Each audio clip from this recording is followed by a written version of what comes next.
দর্শক, এই ফলটা সবাই চিনে, তাও আমি এটার নামটা বলি। এটার নাম হচ্ছে কাঁঠাল। কাঁঠাল এমন একটা ফল, আমাদের বাংলাদেশ বলতে না, পৃথিবীর সব দেশের মানুষের কিন্তু কাঁঠাল প্রিয়। প্রতি বছরে কাঁঠাল একবারই আসে, বারবার আসে না। সেজন্য আমরা গরিব ধনী সবাই এই কাঁঠালটা খাই। বিশেষ করে আমাদের গরিব যারা আছে, কাঁঠালটা ওরাই বেশি খায়।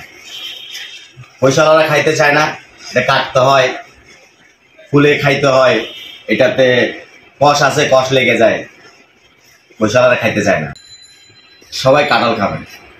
কাঁঠাল হচ্ছে শক্তিশালী ফল।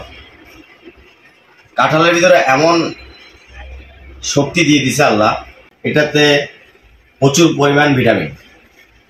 আর কাঁঠালের কোনো কিছুই ফালানো যায় না, সেজন্যই আমাদের জাতীয় ফলের নাম কাঁঠাল।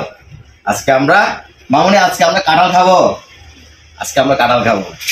আপনাদেরকে একটু দেখাচ্ছি কাঁঠালটা।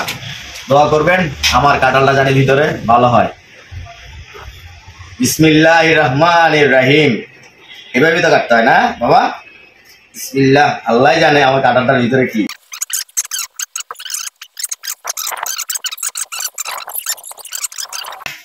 বাবা, ও বাবা, একটা যদি দেখাইতে পারতাম আমাদের দর্শককে, একটা খাজা কাঁঠাল নাকি এটা। দর্শক আছি, একটা অনেক কষ্ট হয়েছে বাবা। হ্যাঁ, তুমি একটু খাও, বাবা একটু খাই। হ্যাঁ, বিসমিল্লাহ বলছো? বিসমিল্লাহির রহমানির রহিম। দর্শক, কাঁঠালটা খুবই ভালো কাঁঠাল, খাওয়া যাক, দেখি কি হয়, মজা হয় নাকি দেখি। মোটামুটি, একটু ভালো না খারাপ না।